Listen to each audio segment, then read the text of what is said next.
Static રિલેના ગેરફાયદા અથવા તો મર્યાદાઓ જણાવો. સો પહેલું છે તાપમાનમાં ફેરફારની અસર. સ્ટેટિક રિલેમાં સેમિકન્ડક્ટર ઉપકરણોની હાજરીના કારણે તાપમાન સાથે એની લાક્ષણિકતાઓ અમુક અંશે બદલાય છે. વોલ્ટેજ સ્પાઇક્સ અને ઉચ્ચ વાતાવરણના તાપમાનની અસરો એટલે કે આજુબાજુના વાતાવરણની જે અસર થાય છે તેના કારણે અને સિગ્નલ ઉપર જે વોલ્ટેજ સ્પાઇક્સ આવતા હોય તેના લીધે રિલે માલ ઓપરેશન આપે છે અથવા તો કોઈકવાર ઓપરેશન પણ નથી આપતા, કેમ કે રિલેના ઓપરેશન ઉપર આ પેરામીટર્સ એટલે કે વોલ્ટેજ સ્પાઇક્સ અને ઉચ્ચ વાતાવરણની અસર દેખાય છે. વિશ્વસનીયતામાં ઘટાડો.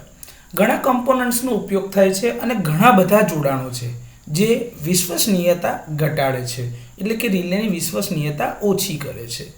રિલેના લાઈફ ટેસ્ટ ડેટા મેળવવાની શક્યતા. તો ડિઝાઇનમાં સતત વિકાસના કારણે રિલેના લાઈફ ટેસ્ટ ડેટા મેળવવાનું શક્ય નથી.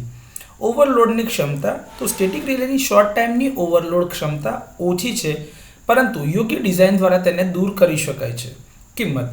સ્ટેટિક રિલેની કિંમત ઇલેક્ટ્રોમિકેનિકલ રિલેની તુલનામાં વધુ છે, પરંતુ સ્ટેટિક રિલેમાં એક કરતાં વધારે પ્રોટેક્શન ફીચર આપવામાં આવે તો એની કિંમત ઓછી થઈ શકે છે. આ રીતે એને કિંમતમાં સસ્તી બનાવી શકાય છે